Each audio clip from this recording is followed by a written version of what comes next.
Hello बच्चों, my name is Arjun Singh Patel and I am here to teaching you about amino acids and protein. अगर हम लोग NCERT के syllabus के according बात करें, ठीक है, तो 11th में जो चैप्टर नंबर है अपना कौन सा 9 बायोमोलिक्यूल। तो बायोमोलिक्यूल में पहले हम लोग क्या पढ़ते हैं कि बायोमोलिक्यूल होता क्या है, राइट। तो जो पहला इंट्रोडक्टरी लेक्चर वो हो चुका है। इस लेक्चर में हमें ये पढ़ना है कि बायोमोलिक्यूल होता क्या है। फिर भी जिन लोगों को नहीं पता कि बायोमोलिक्यूल क्या होता है, मैं एक बार आपको बायोमोलिक्यूल के बारे में बता दूं और फिर हम शुरू करते हैं एक एक बायोमोलिक्यूल को, उसके डिटेल्स को जानना, उसको और अच्छे तरीके से पढ़ना। जितने भी ऑर्गेनिक कंपाउंड किसी लिविंग के अंदर पाए जाते हैं, right, we can say that all the organic compound present inside the living, ठीक है, किसी भी लिविंग के अंदर पाए जाने वाले जितने भी मॉलिक्यूल हैं, जितने भी इनफैक्ट ऑर्गेनिक मॉलिक्यूल हैं, उनको हम लोग क्या कहते हैं, बायोमोलिक्यूल कहते हैं।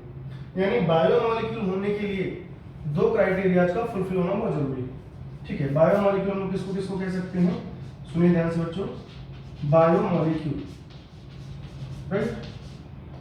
अगर आप किसी कंपाउंड को या किसी मॉलिक्यूल को, किसी भी केमिकल सब्सटेंस को बायोमोलिक्यूल कहना चाहते हैं, it should fulfill two criteria. The first one is organic compound. Clear? कि वो जो कंपाउंड है, वो जो मॉलिक्यूल है, वो जो केमिकल सब्सटेंस है, वो ऑर्गेनिक होना चाहिए। और दूसरा प्रेजेंट इनसाइड लिविंग। क्लियर है जी? यानी जितने भी लिविंग इंडिविजुअल हैं, ठीक है, मोनेरा से लेकर एनिमलिया तक, ऐसे लिविंग इंडिविजुअल के अंदर उनके मेटाबॉलिज्म से जो कुछ भी जनरेट होता है, जो कुछ भी बनता है, ऐसे सारे ऑर्गेनिक कंपाउंड, उनको हम लोग क्या कहेंगे, बायोमोलिक्यूल। यानी किसी भी लिविंग के अंदर जो कुछ भी पाया जा रहा है वो सारा बायोमोलिक्यूल नहीं है। जितने भी ऑर्गेनिक कंपाउंड है वो सब भी बायोमोलिक्यूल नहीं है। Only those organic compound, in fact natural organic compound present inside the living, वो सारे organic compound, all those organic compound present inside the living, किसी भी लिविंग के अंदर पाए जाने वाले जो ऑर्गेनिक कंपाउंड है उनको हम लोग क्या कहते हैं बेटा, उनको बायोमोलिक्यूल कहते हैं, ठीक है। अब बायोमोलिक्यूल में एक एक करके सारी चीजें पढ़ेंगे, ठीक है। पहली चीज हमको पढ़ना है प्रोटीन। तो अगर हम लोग बेटा प्रोटीन की बात करें तो protein is the heteropolymer of amino acid. बहुत सारे जो अमीनो एसिड हैं, बहुत सारे जो अमीनो एसिड हैं, वो मिलके क्या करते हैं, प्रोटीन का फॉर्मेशन करते हैं, राइट। अपने को पढ़ना क्या बेसिकली इस लेक्चर में, अमीनो एसिड या amino acids and protein. Clear है? क्या पढ़ेंगे अभी हम लोग, अमीनो एसिड्स एंड प्रोटीन, ठीक है। आप कह सकते हो कि amino acids are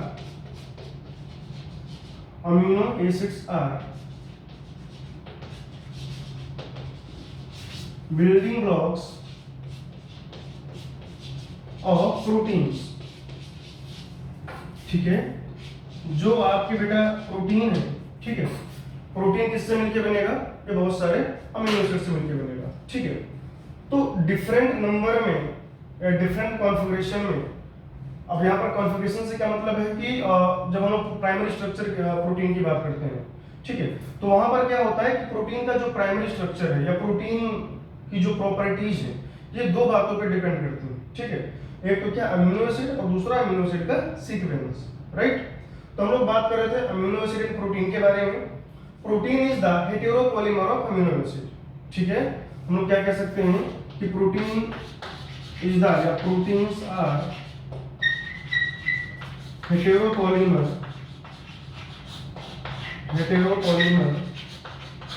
of amino acid।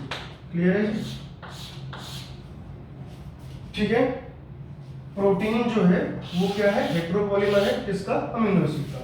यानी बहुत सारे जो डिफरेंट डिफरेंट टाइप के अमीनो एसिड हैं, ठीक है, वो मिलके क्या करते हैं, प्रोटीन का फॉर्मेशन करते हैं। लाइक कोई बिल्डिंग है, उस बिल्डिंग में ठीक है, क्या होते हैं बहुत सारे ऐसे ब्रिक्स ऐसे बहुत सारी चीजें मिलकर क्या है बिल्डिंग बनती है।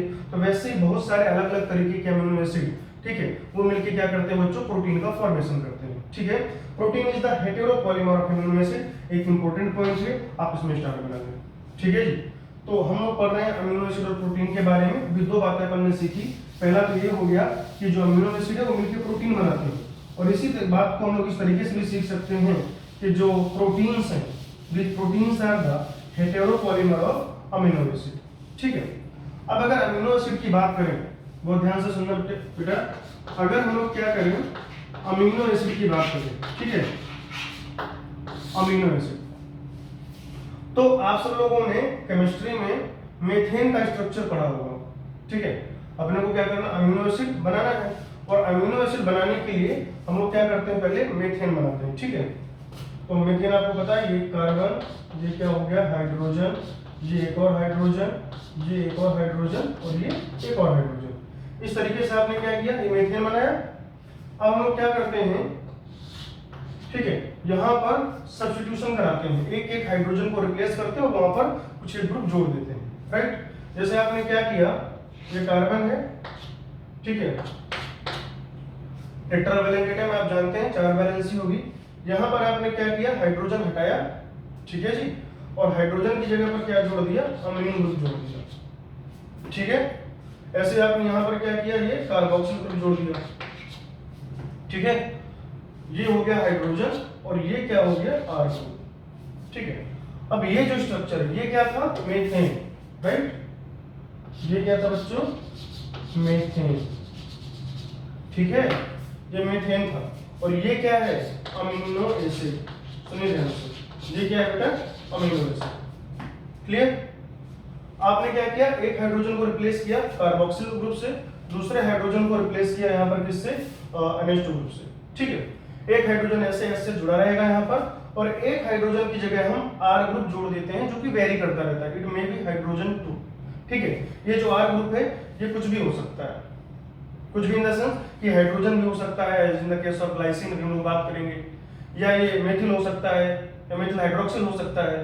तो ये R ग्रुप क्या है, वेरी करता रहता है। तो अभी मैं आपको बता रहा था कि जो प्रोटीन की प्रॉपर्टीज हैं, ठीक है, उसमें वेरिएशन आता है अमीनो एसिड्स की वजह से, अमीनो एसिड के सीक्वेंस की वजह से।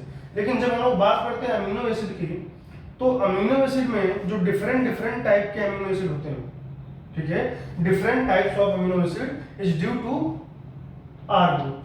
ठीक है, जैसे जैसे R ग्रुप वेरी करता जाएगा, हम लोग क्या कह सकते हैं कि जो हमारे अमीनो एसिड है वो चेंज होते जाएंगे।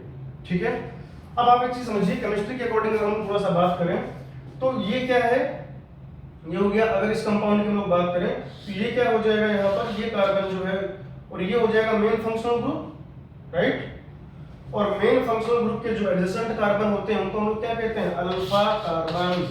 राइट, क्या कहते हैं बेटा, अल्फा कार्बन। ठीक है, फिर ध्यान से सुनिए, अगर हम इस कंपाउंड की बात करें तो आईयूपीएसी नॉमेनक्लेचर के अकॉर्डिंग जो भी सिस्टम आपने पढ़ रखा है उसके according this one is main functional group, और मेन फंक्शनल ग्रुप से जो एडजेसेंट कार्बन होते हैं उनको हम लोग क्या कहते हैं, अल्फा कार्बन। राइट, और आप यहाँ पर क्या देख रहे हो कि इस अल्फा कार्बन में क्या क्या प्रेजेंट है, क्या क्या जुड़ा हुआ है, NH2 group that is amine group, और ये कार्बोक्सिलिक एसिड यानी कि एसिड ग्रुप। ठीक है जी, तो हम लोग क्या कह सकते हैं, क्योंकि अल्फा कार्बन पे क्या क्या अटैच है, एक तो यहाँ पर बेटा प्रेजेंट है NH2, और दूसरा क्या प्रेजेंट है, कार्बोक्सिल। तो इसलिए हम लोग इसको क्या कह सकते हैं, अल्फा अमीनो एसिड। क्या कह सकते हैं बेटा, अल्फा अमीनो एसिड। ठीक है, फिर ध्यान से सुनिए, ये क्या है, ये मीथेन था हमारे पास, इस मीथेन में हमने सब्स्टिट्यूशन कराया, और आफ्टर सब्स्टिट्यूशन हमने क्या किया, एक हाइड्रोजन को रिप्लेस कर दिया कार्बोक्सिल से, दूसरे को कर दिया अमीन ग्रुप से, और एक क्या जोड़ दिया, R ग्रुप। राइट, ये R ग्रुप क्या है, वेरी करता है, डिफरेंट डिफरेंट तरीके के R ग्रुप यहाँ पर हम लोग जोड़ते हैं, तो डिफरेंट डिफरेंट टाइप के अमीनो एसिड को अपने को मिलता जाता है। ठीक है, अब क्या हम लोग बात कर रहे थे कि ये क्या हो गया, मेन फंक्शनल ग्रुप, और इस मेन फंक्शनल ग्रुप से जो जुड़ा हुआ कार्बन है उसका जो एडजेसेंट कार्बन है वो क्या हो जाएगा, अल्फा कार्बन। अब चूंकि इस अल्फा कार्बन में क्या जुड़ा हुआ है, ये जुड़ा हुआ अमीन ग्रुप, देख पा रहे हैं, इस अल्फा कार्बन से क्या जुड़ा हुआ, अमीन ग्रुप, और ये क्या हो गया, carboxyl group, carboxylic acid, amino acid, इसलिए हम लोग उसको क्या कहेंगे, अमीनो एसिड। अब चूंकि अमीनो एसिड कौन से कार्बन में जुड़े हुए हैं, कौन से कार्बन में प्रेजेंट है, अल्फा, तो ये क्या हो गया, अल्फा अमीनो एसिड। ठीक है जी। तो ऐसा बिल्कुल भी नहीं है कि सिर्फ अल्फा अमीनो एसिड ही पाया जाता है। ठीक है, अल्फा अमीनो एसिड भी होता है, बीटा भी होता है, गामा भी होता है, ऐसे बहुत सारे होते हैं। लेकिन अगर हम लोग बात करें प्रोटीन फॉर्मिंग अमीनो एसिड की, ऐसे अमीनो एसिड बच्चों जो क्या करते हैं, प्रोटीन की सिंथेसिस में आपकी हेल्प करते हैं। ठीक है, प्रोटीन बनाने में वो काम आते हैं, they are alpha amino acid. ठीक है जी। आपकी बॉडी में बहुत सारे डिफरेंट टाइप के अमीनो एसिड पाए जाते हैं, कुछ भी alpha, beta amino acid, gamma, जैसे गामा, क्या गामा ही तो है, राइट। तो क्या हो जाएगा, अल्फा, बीटा, गामा, कैसे भी तरीके का वो जो अमीनो एसिड है वो आपकी बॉडी में पाया जा सकता है। बट जब हम लोग बात करते हैं प्रोटीन सिंथेसिस की, प्रोटीन फॉर्मेशन की, right, only alpha amino acid help in proteogenesis या प्रोटीन सिंथेसिस। प्रोटीन के बनने में सिर्फ और सिर्फ क्या काम आता है, अल्फा अमीनो एसिड काम में आता है। ठीक है जी। तो हम लोग क्या कह सकते हैं कि amino acids are substituted methane. ये क्या है बच्चों, सब्स्टिट्यूटेड मेथेन। आपने क्या किया, मेथेन का सब्स्टिट्यूट, ठीक है, थोड़ा ध्यान से सुनिए, आपने क्या किया, मेथेन का सब्स्टिट्यूशन कराया। ठीक है, तो क्या बन गया, अमीनो एसिड। तो हम लोग कह सकते हैं कि amino acids are substituted methane, right. और यहाँ पर जो अल्फा कार्बन है, दिस अल्फा कार्बन, मैंने एक्सप्लेन किया अभी आपको, ये जो अल्फा कार्बन है, इस अल्फा कार्बन में क्या क्या जुड़ा होगा, अमीन ग्रुप और कार्बोक्सिल ग्रुप यानी एसिड ग्रुप। तो ये क्या हो गया, अमीनो एसिड। यानी इस तरीके के जो अमीनो एसिड हैं, ठीक है, इनको हम क्या कहेंगे, अल्फा अमीनो एसिड। आपकी बॉडी में अल्फा, बीटा, गामा सारे तरीके का अमीनो एसिड पाया जाता है, राइट। लेकिन जो प्रोटीन फॉर्मिंग अमीनो एसिड है, ऐसे अमीनो एसिड जो आपकी हेल्प करते हैं प्रोटीन की सिंथेसिस में, वो कैसे होते हैं बेटा, अल्फा अमीनो एसिड होते हैं। ठीक है, एक एक करके और भी प्रॉपर्टीज या जो कुछ भी कैरेक्टरिस्टिक हैं अमीनो एसिड के, हम लोग पढ़ते जाएंगे। तो दो बातें आपने यहाँ पर सीखी कि अल्फा अमीनो एसिड थे और मेथेन के सब्स्टिट्यूशन से बने थे। हमारी बॉडी में अल्फा, बीटा, गामा कैसे भी अमीनो एसिड पाए जाते हैं, लेकिन प्रोटीन की सिंथेसिस में हेल्प करने वाला अमीनो एसिड कौन सा होता है, सिर्फ और सिर्फ अल्फा अमीनो एसिड। अब देखिए जो बेसिक स्ट्रक्चर है अमीनो एसिड का, किस तरीके से हम लोग देख रहे हैं इसको। ये क्या हो गया बेटा, कार्बन, ये क्या हो गया, अमीन ग्रुप, इधर ये कार्बोक्सिल, ये हाइड्रोजन, और ये क्या हो गया बच्चों, आर ग्रुप। ठीक है। अब देखो क्या होता है, मैंने आपको बताया कि different types of amino acid is due to different R group. अभी क्या होता जाएगा, आर ग्रुप जो है वो वेरिएबल है। ये जो आर ग्रुप है ये कैसा है, वेरिएबल। अलग अलग अमीनो एसिड में ये आर ग्रुप अलग अलग होता है।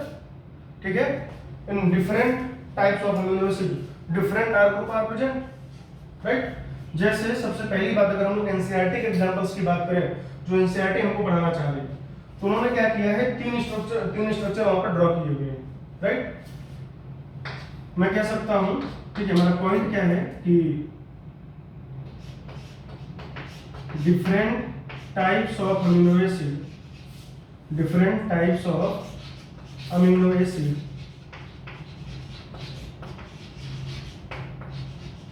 is due to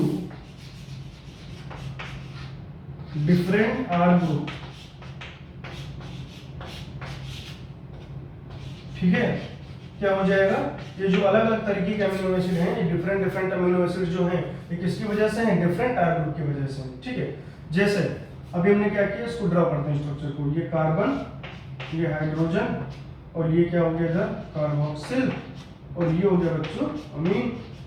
यहाँ पर आर ग्रुप के लिए हम लोग स्पेस छोड़ देते हैं, अब इसको यहाँ पर कोई भी आर ग्रुप नहीं लिखते हैं। ऐसे फिर से ये क्या हो गया, कार्बन, ये हाइड्रोजन, ये कार्बोक्सिल, इधर ये क्या हो गया अमीन, और इसको यहाँ पर फिर ऐसे छोड़ देते हैं। और फिर ये इधर क्या हो जाएगा, आगे कार्बन, ये हाइड्रोजन, ये कार्बोक्सिल, और ये क्या हो जाएगा इधर अमीन, और ये आर ग्रुप की जगह छोड़ देते हैं। ठीक है, तो अब देख रहे हैं कि जितने भी बेटा जितने भी क्या हैं और डिफरेंट तरीके के अमीनो एसिड, उन सब में एक ही बेसिक स्ट्रक्चर पाया जा रहा है। अब हम लोग क्या करते जाएंगे, आर ग्रुप चेंज करते जाएंगे। ठीक है, और जैसे जैसे हम आर ग्रुप चेंज करते जाएंगे बेटा क्या होता जाएगा, अलग अलग तरीके का अमीनो एसिड होता जाएगा।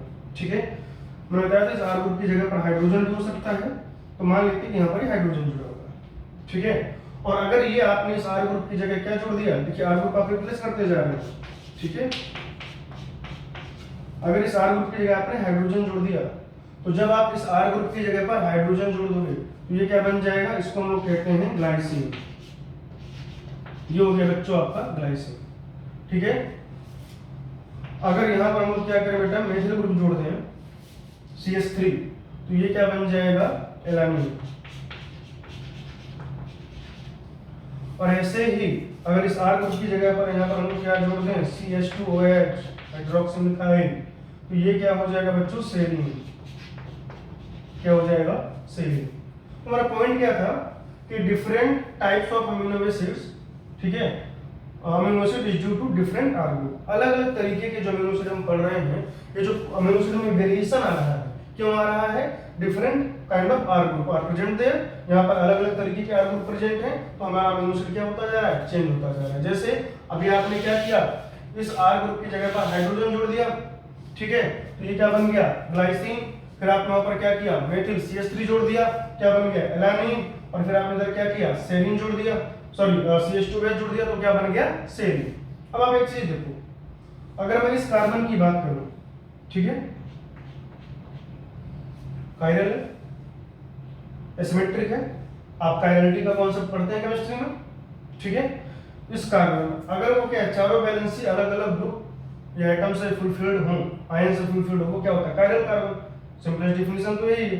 तो क्या हो जाएगा बेटा, ये कार्बन जो है इसमें एक क्या जुड़ा हुआ है, हाइड्रोजन, ठीक है। इधर ये क्या है, अमीन, इधर क्या है, मेथिल, और इधर क्या है, कार्बोक्सिल। टेट्रावेलेंट कार्बन है, और वहां पर चारों वैलेंसी जो है वो अलग अलग ग्रुप से या एटम से फुलफिल्ड है, कायरल कार्बन है सर। ऐसे अगर हम लोग बात करें सेरीन की, तो ये कार्बोक्सिल, ये हाइड्रोजन, ये NH2 और ये CH2OH। फिर से ये क्या है, चारों अलग अलग ग्रुप के आइटम है। तो यहाँ पर फिर से कार्बन कैसा हो गया, बोलिए कैसा हो गया, देख के बताइए बेटा, ये कार्बन हो गया कायरल। तो जब हम एलानिन के बारे में बात करते हैं, या जब हम लोग बात करते हैं सेरीन की, in the case of alanine and serine, ठीक है, वन कायरल या in fact chirality is present, chiral carbon is present, ठीक है जी।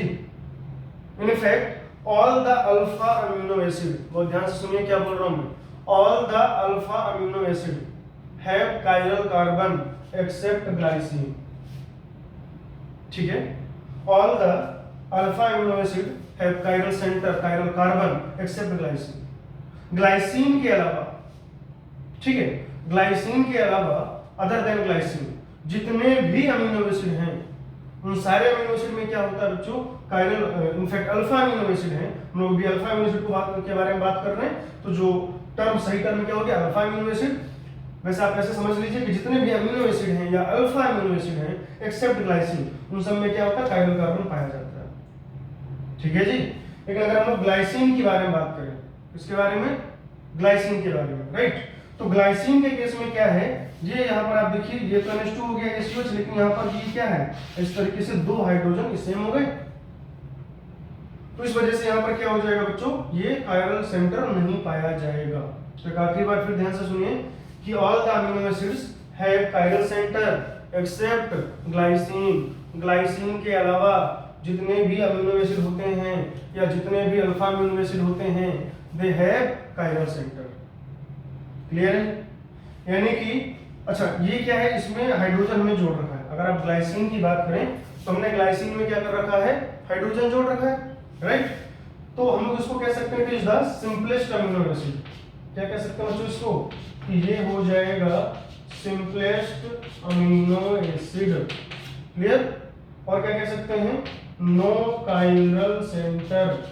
यहाँ पर क्या हो जाएगा बेटा, कोई भी कायरल सेंटर या कायरल कार्बन प्रेजेंट नहीं। क्लियर, और ये फिर क्या हो जाएगा, ऑप्टिकली इनेक्टिव भी हो जाएगा। हम लोग कह सकते हैं कि ऑप्टिकली इनेक्टिव। कैसा हो जाएगा ये, ऑप्टिकली इनेक्टिव, ठीक है। और आप जानते हैं कि जितने भी ऐसे कंपाउंड हैं जहां पर कायरल सेंटर पाया जाता है, उसके अलग अलग एंसोमेरिक फॉर्म होते हैं, एल फॉर्म होता है, डी फॉर्म होता है, ठीक है, वो आप उधर पढ़ते हो, लीवो रोटेटरी, डेक्स्ट्रो रोटेटरी, ठीक है।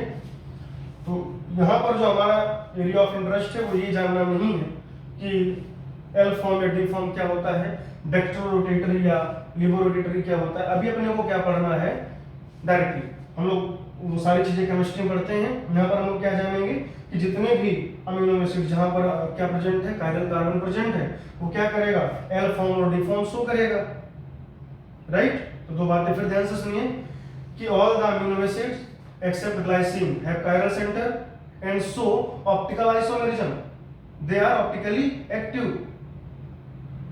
ठीक है, they show D and L form, वहां पर क्या हो जाएगा, उनका एल और डी फॉर्म भी पाया जाएगा। तो ग्लाइसिन ऑप्टिकली इनएक्टिव होगा, उसके एल और डी फॉर्म नहीं पाए जाएंगे, क्योंकि because chiral center is absent there, क्योंकि वहां पर कायरल कार्बन नहीं पाया जाता है। बाकी के जो अमीनो एसिड है वहां पर कायरल सेंटर कायरल कार्बन पाया जाएगा, वो डी और एल फॉर्म शो करेंगे, ठीक है। लेकिन इसमें जो एल फॉर्म है इनका, जो एल एंसोमेरिक फॉर्म है, वो क्या करेंगे, हेल्प करेंगे प्रोटीन सिंथेसिस में, राइट। और इनफैक्ट जो डी फॉर्म है उनको हम लोग क्या मान सकते हैं, सेकेंडरी मेटाबोलाइट भी कई बार मान सकते हैं। तो बेटा आपके जो अल्फा अमीनो एसिड हैं, ठीक है, आपके जो क्या है अल्फा अमीनो एसिड, उनका जो एल फॉर्म है वो क्या करता है, प्रोटीन की सिंथेसिस में हेल्प करता है। क्लियर है जी। तो अभी हम लोगों ने क्या पढ़ा, amino acids are substituted methane, ठीक है। और अलग अलग तरीके के जो आपके अमीनो एसिड हैं या अमीनो एसिड्स में जो वेरिएशन है वो किसकी वजह से आ रहा है, वो आ रहा है डिफरेंट आर ग्रुप की वजह से। जैसे जैसे आर ग्रुप वेरी करता जाएगा, अमीनो एसिड चेंज होता जाएगा, उसकी प्रॉपर्टी चेंज होते जाएंगे। क्लियर। आपने देखा कि ग्लाइसिन के अलावा, other than glycine, all the alpha amino acid है कायरल कार्बन। ग्लाइसिन के अलावा जितने भी अल्फा अमीनो एसिड हैं उन सबके पास क्या पाया जा रहा है, कायरल सेंटर। और अगर उनके पास पाया जा रहा है कायरल सेंटर, तो वो क्या शो करेंगे, एल और डी फॉर्म। वो कैसे होंगे, ऑप्टिकली एक्टिव। ग्लाइसिन कैसा होगा, ऑप्टिकली इनएक्टिव, ठीक है जी। तो एक और इंपॉर्टेंट बात कि जितने भी प्रोटीन फॉर्मिंग अमीनो एसिड हैं, क्या है, प्रोटीन फॉर्मिंग अमीनो एसिड, ऐसे अमीनो एसिड जो ट्रांसलेशन के दौरान या ट्रांसलेशन में हेल्प करते हैं, जो प्रोटीन के फॉर्मेशन में हेल्प करते हैं, वो कौन से वाले होंगे, पहली बात तो वो अल्फा अमीनो एसिड होंगे, और दूसरा पॉइंट क्या, तो कैसे होंगे बेटा, एल फॉर्म में पाए जाएंगे। क्लियर। यानी कि प्रोटीन फॉर्मिंग अमीनो एसिड के लिए दो कंडीशन है यहाँ पर, या आप कह सकते हो कि क्या है, जो अल्फा अमीनो एसिड है वो, और अल्फा अमीनो एसिड का एल फॉर्म, ठीक है, तो वो क्या करेगा, प्रोटीन की सिंथेसिस में हेल्प करेगा, ठीक है जी। अब देखिए क्या होता है, अगर हम लोग इससे पहले कि मैं आपको डिफरेंट तरीके के अमीनो एसिड पढ़ाऊं, मैं आपको एक चीज पढ़ाना चाहता हूं, चार्ज ऑन अमीनो एसिड, ठीक है, या जो इलेक्ट्रिक फील्ड है, इलेक्ट्रिक प्लेट, वहां पर किस तरीके से अमीनो एसिड का मूवमेंट होता है, ठीक है, समझिए आप ध्यान से। जैसे बेटा अगर हम लोग बात करें अमीनो एसिड की, तो अमीनो एसिड क्या हो जाएगा, ये इधर ये कार्बन, ठीक है, जिसको हम लोग क्या कहते हैं, ज्यूटर आयन, ठीक है।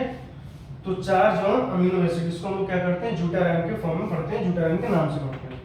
तो देखो बच्चों क्या हो जाएगा, जैसे मान लीजिए ये क्या है, अमीनो एसिड है, ये कार्बन, ये हाइड्रोजन, ये कार्बोक्सिल, ये अमीन, और ये क्या हो गया, आर ग्रुप, ठीक है।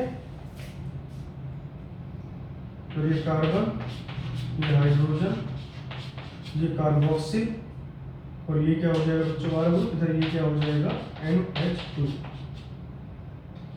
ठीक है।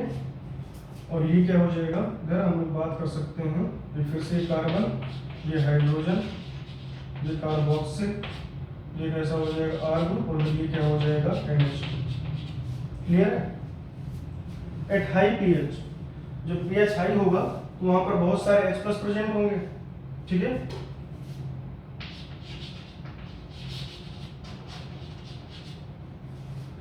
यहाँ पर क्या हो जाएगा, बहुत सारा क्या प्रेजेंट होगा, H+। तो यहाँ पर क्या हो जाएगा, एक H+ जाके इसमें जुड़ जाएगा। तो जब यहाँ पर H+ जुड़ जाएगा तो ये क्या हो जाएगा, NH3+, ठीक है, NH3+ हो गया।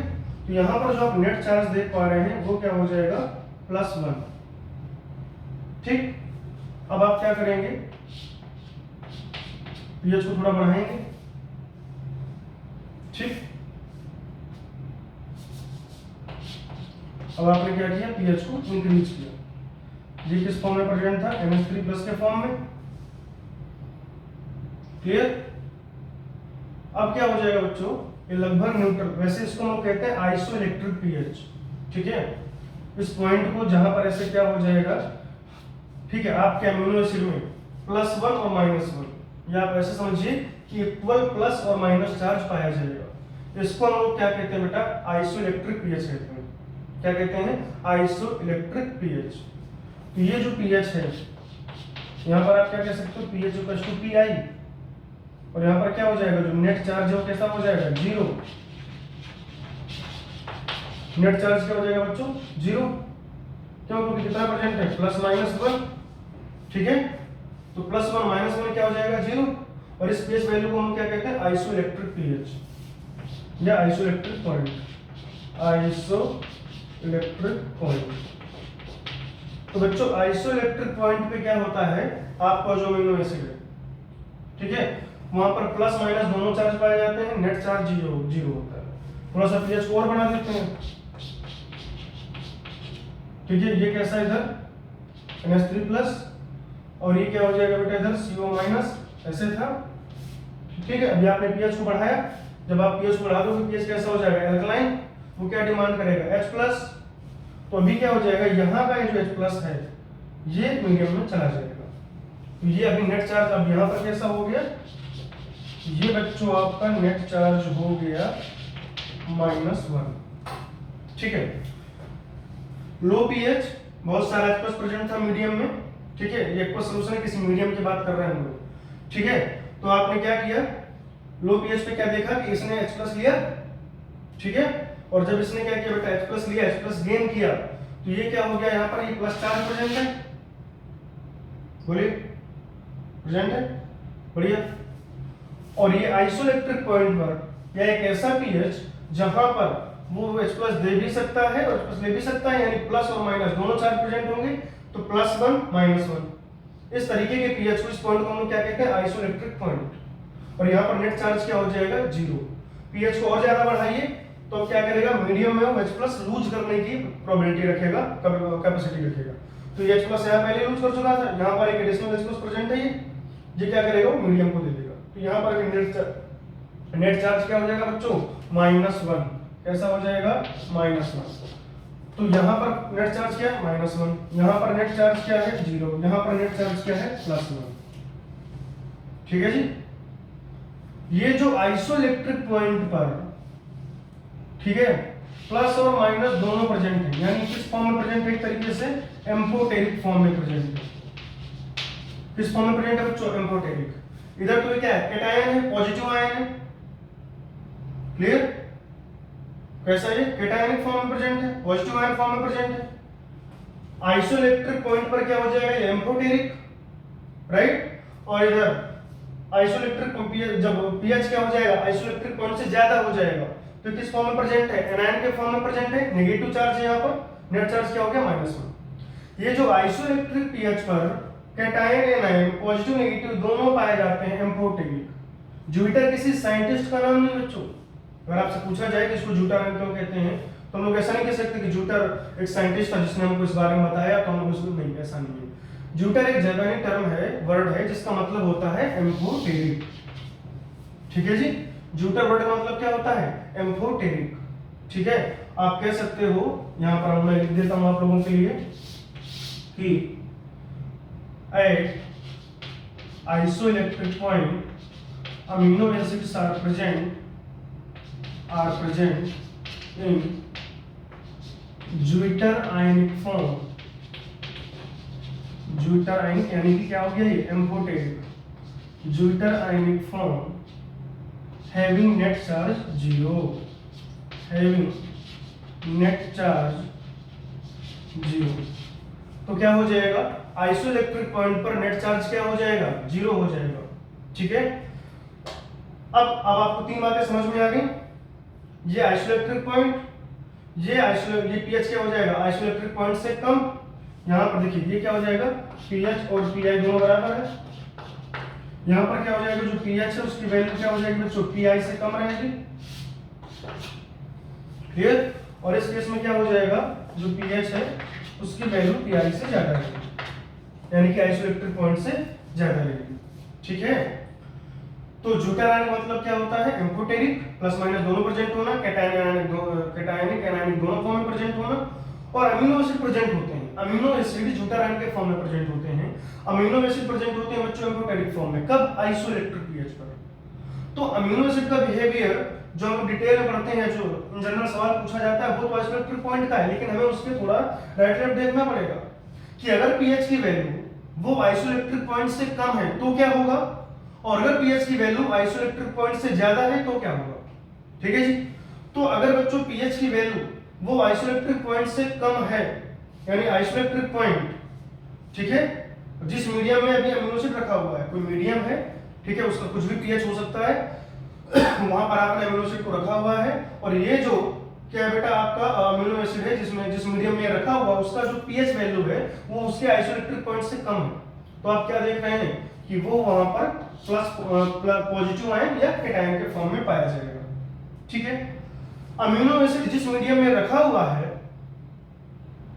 ठीक है, medium containing amino acid having pH equal to isoelectric point, जिस मीडियम में अमीनो एसिड आपने रखा हुआ प्लेस किया हुआ है, अगर उसका पीएच वो आइसोइलेक्ट्रिक पॉइंट के बराबर है तो वहां पर नेट चार्ज कितना हो जाएगा, 0, और किस फॉर्म में पाया जाएगा, ज्यूटेरायन के फॉर्म में पाया जाएगा, एम्फोटेरिक फॉर्म में पाया जाएगा।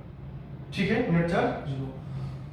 Medium containing amino acid having pH greater than isoelectric point more than isoelectric point, ऐसा मीडियम जिसमें या मीडियम जिसमें आपने अमीनो एसिड रखा हुआ है, अगर उसका जो पीएच वैल्यू है वो उस अमीनो एसिड के आइसोइलेक्ट्रिक पॉइंट से ज्यादा है, वो आइसोइलेक्ट्रिक पॉइंट से ज्यादा है, तो क्या हो जाएगा बच्चों, वहां पर जो नेट चार्ज है -1, यानी कि वो एज एनायन बिहेव करेगा, पहली बात। दूसरा, अगर हम इनके मूवमेंट की बात करें ज्यूटेरायन, तो ज्यूटेरायन इलेक्ट्रिक फील्ड पर ना तो वो एनोड की तरफ जाएगा ना कैथोड की तरफ जाएगा, भाई नेट चार्ज 0 है, ठीक है, तो अगर नेट चार्ज 0 है तो ना तो वो एनोड की तरफ जाएगा और ना ही कैथोड की तरफ जाएगा। क्लियर। लेकिन अगर मीडियम जिसमें कि अमीनो एसिड रखा हुआ है उसका पीएच आइसोइलेक्ट्रिक पॉइंट से कम है तो उसका मोमेंट किधर होगा, कैथोड की तरफ होगा। नहीं आया समझ कैसे, भाई अगर मीडियम जिसमें कि अमीनो एसिड रखा हुआ है उसकी पीएच वैल्यू आइसोइलेक्ट्रिक पॉइंट से कम है, जब उसकी पीएच वैल्यू आइसोइलेक्ट्रिक पॉइंट से कम होगा तो बिहेव करेगा कैसे, एज अ कैटायन, और कैटायन मूव करते हुए किधर जाएगा, कैथोड की तरफ। और लाइकली अगर यहाँ पर हम लोग बात करें बेटा किसके, फिर से एक ऐसे मीडियम की जिसमें हमने एक अमीनो एसिड रखा हुआ है, और इस बार वो जो अमीनो एसिड है जिसमें जिस मीडियम में वो रखा हुआ है उस मीडियम का जो पीएच है अभी वो आइसोइलेक्ट्रिक पॉइंट से ज्यादा है, तो उस केस में क्या हो जाएगा, यहाँ पर -1 चार्ज रहेगा, इट बिहेव चार्ज एनायन, और जब वो एनायन की तरीके व्यवहार करेगा तो किधर जाएगा, वो नेगेटिवली चार्ज स्पीशीज किधर जाते हैं बेटा, एनोड की तरफ जाते हैं। ठीक है, तो दो इंपॉर्टेंट बातें कि at isoelectric point at isoelectric pH क्या हो जाएगा, net charge 0 and no movement in electric plate electric fluid, amino acid neither move towards anode nor towards cathode, ना तो वो एनोड की तरफ जाएगा ना कैथोड की तरफ जाएगा। ठीक है, वैसे अगर हम लोग बेटा बात करें मीडियम जिसका पीएच क्या है, आइसोइलेक्ट्रिक पीएच से कम, ठीक है, तो आप कहोगे medium containing amino acid having pH less than isoelectric point of amino acid. ठीक है, तो वहां पर जो अमीनो एसिड कैसा है वो हो जाएगा बेटा, amino acid behaves as cation and moves toward cathode, and medium having amino acid containing medium having pH more than isoelectric point. तो इस केस में क्या हो जाएगा बच्चों, जो आपका अमीनो एसिड है, अमीनो एसिड का जो मूवमेंट है, अमीनो एसिड का जो क्या है मूवमेंट है, अमीनो एसिड का मूवमेंट किधर की तरफ होगा, एनोड की तरफ होगा। है बात समझ।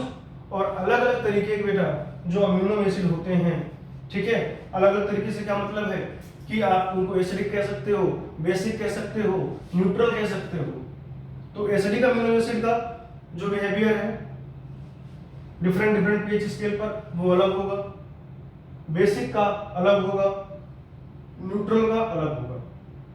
ठीक है, सबका आइसोइलेक्ट्रिक पॉइंट भी अलग अलग होता है, लेकिन दो बातें वो यूनिवर्सल ट्रूथ है कि आइसोइलेक्ट्रिक पीएच पर कोई सा भी अमीनो एसिड इस दुनिया